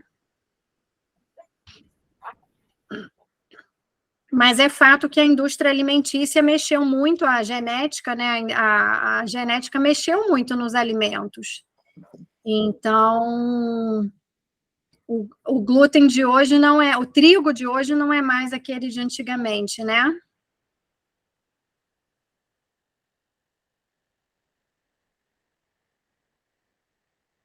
a indústria mexe nos alimentos para que tenha uma produção de larga escala. Então, o glúten, o trigo ficou mais resistente a pragas e aí consegue-se uma produção de larga escala, mas se um alimento é resistente à praga, significa que nem os micro-organismos, as bactérias, os fungos, os insetos querem se alimentar daquele trigo, daquele alimento, porque que o nosso corpo vai conseguir degradar aquilo, vai conseguir absorver nutrientes disso, né? Não vai. Então, fujam de alimentos resistentes a pragas, o alimento fresco é o alimento que estraga mais rápido, e é esse que a gente quer, né? Nós tivemos uma aula da doutora Virgínia, nutricionista, aí, na sexta-feira, né? Quem estava na sala vai recordar aí, ela fala a nova era dos alimentos, né? Ela trouxe esse slide, eu gostei muito, estava conversando com ela foi muito feliz, que antes acreditava que era o pão, lá o glúten, a gente comia o pão, depois trocaram para os integrais, que comeu integral, era leite sem lactose, o integral, e agora a gente está na nova era, que são os alimentos realmente naturais, aí, frescos, os alimentos in natura, né? Esse quadro de alergia e intolerância alimentar é a doença do momento. Eu acredito não só pela modificação do alimento em si, mas também o terreno biológico, o estresse, a insônia, o excesso de uso de medicamentos. Mulheres hoje é analgésico, é para tudo, né? Outro dia eu vi a mãe na farmácia estocando antibiótico. Ai, graças a Deus que tem, porque eu tenho que ter antibiótico em casa, porque qualquer febre ela usa antibiótico. Então, a gente tem tudo isso associado, né? A modernização que trouxe tudo isso para a gente, o próprio estresse, que também abre a permeabilidade ali intestinal, já tem trabalho científico mostrando sobre isso. Aí a gente vive nesse ambiente, fora também a questão da conservação dos alimentos, né? Conservar esses alimentos muito tempo. Aí acaba gerando também muita inflamação aí para a gente. Existem alguns polimorfismos também que têm mais dificuldade de digerir esses alimentos, né? Claro que tem polimorfismo, sim, tem genética, o estresse diminui, às vezes, a produção de enzimas digestivas, então a quebra dessas proteínas vai ser pior, enfim, tem uma série de coisas envolvidas e por isso que não é para todo mundo da mesma forma, né? Tem gente que ingere lácteos e jura de pé junto que não afeta, ingere farinha e tal. Então, não afeta todo mundo, não é tão fácil assim da gente sair tirando de todo mundo, né, de maneira igual. A gente tem isso tudo é individualizado, é uma anamnese, para a gente entender, então, não sair, que nem o doutor Miguel falou, né, de fórmulas prontas e sair tirando glúten, leite e fazer fórmulas prontas como se isso fosse salvar todo mundo, né, não cair num outro extremismo do médico, do profissional prescritor de fórmulas prontas, né? Que aí ele vai ser um prescritor da mesma maneira, sem entender o que ele está fazendo, o motivo, a fisiologia bioquímica e o motivo, e individualizar as substâncias, né? Isso é importante, a gente não se tornar prescritor de fórmulas. Excelente.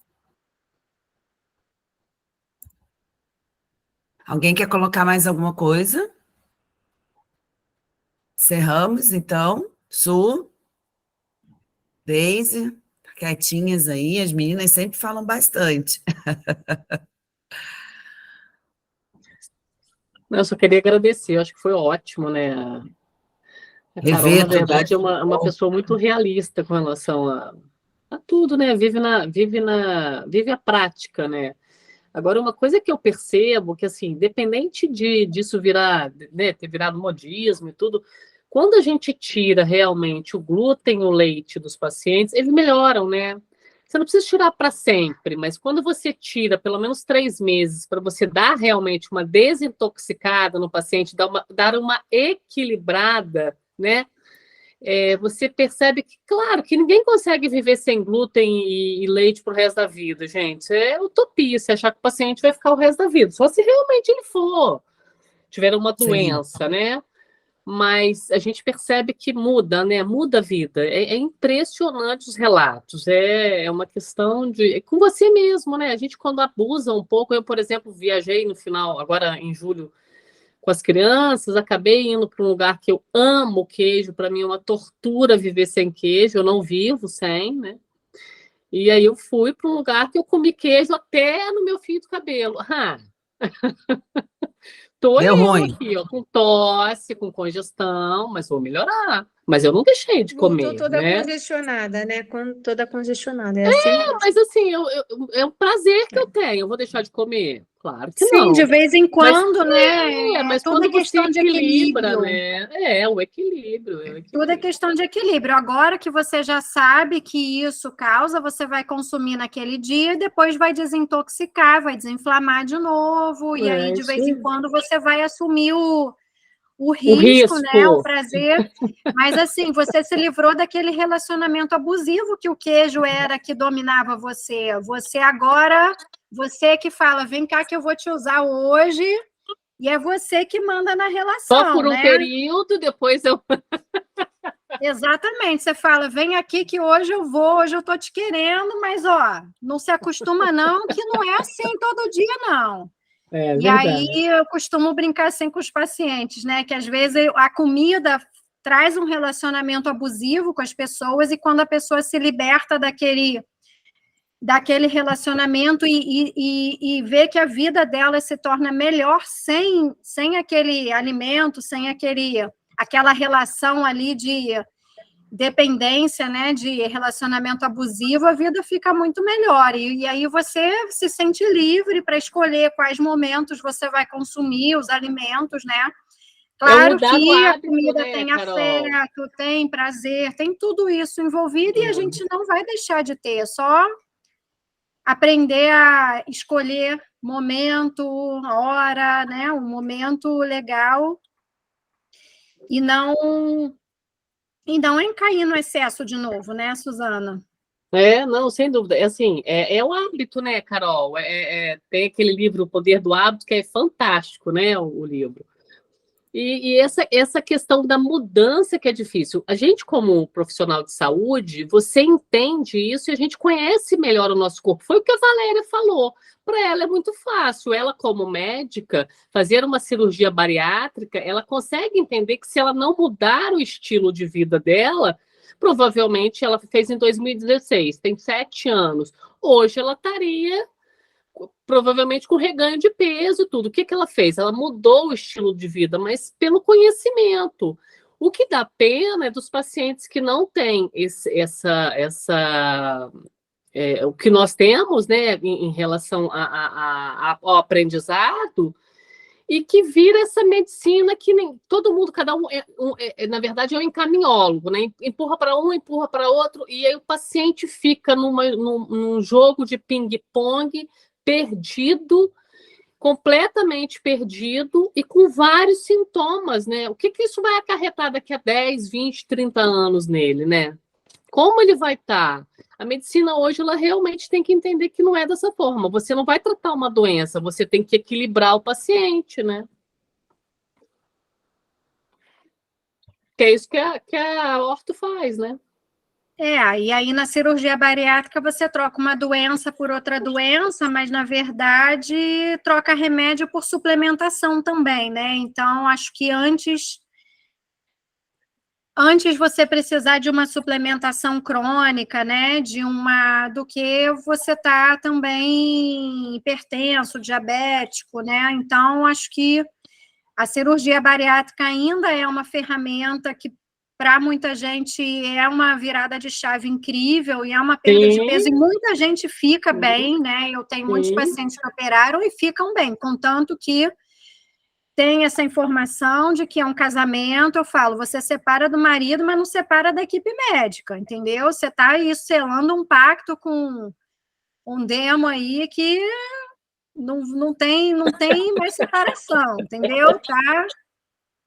Aí, brincando assim, acho que a pessoa entende qual é o nível de relacionamento que vai ter que ter com a equipe, né? Tipo, não me abandone, pode até trocar de profissional, mas não ficar sem nenhum. né? Por algum motivo, quis trocar de endócrino, de psicólogo, de nutricionista, mas ficar sem ninguém, cair num limbo é arriscado. Mas é isso, gente. Então, maravilhosa essa troca, né? Sempre bom. Bom, Sempre- encerramos então, tá tudo tranquilo? Como é que tá aí para vocês? Bem?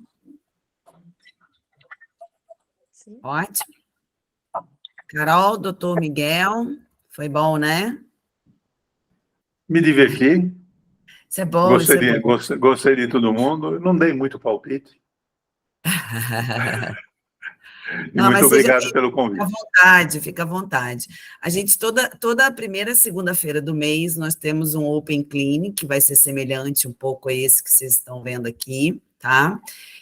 Os alunos preparem os casos científicos, isso é importante, trazer com antecedência, porque aí dá tempo da doutora Érica dar uma... Gente, porque às vezes a gente está na aula lá de obesidade, vocês trazem artigo de fibromialgia. Ah, tem relação, concordo, mas a gente precisa dar uma lida, trazer algumas coisas novas, tá?